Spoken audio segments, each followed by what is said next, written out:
हसू नका, रडू नका साहेब, असं रमाई म्हणतायत.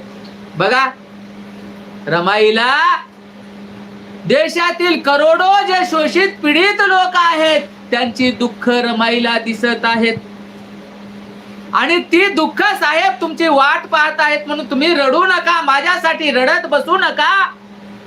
कारण तुमच्या त्या क्रांतिकराने, हे जे क्रांतीचे करणारे जे काय कर आहेत, हात आहेत, त्या हाताने तुम्ही आता माझ्यासाठी रडत बसू नका, रडू नका. तुम्ही त्या शोषित पीडितांचे जे बेवारस आहेत त्यांचे आसवे त्या हाताने पुसा साहेब, असं रमाई म्हणत आहे. बघा, रमाई करुणेची कविता. म्हणूनच रमाईनं कधीही स्वतःच्या सुखासाठी जगलेली नाही. संपूर्ण आयुष्य जर आपण पाहिलेलं आहे, रमाई इतरांच्या सुखासाठीच जगलेली आहे. जीवनभर दुःखामध्ये स्वतःला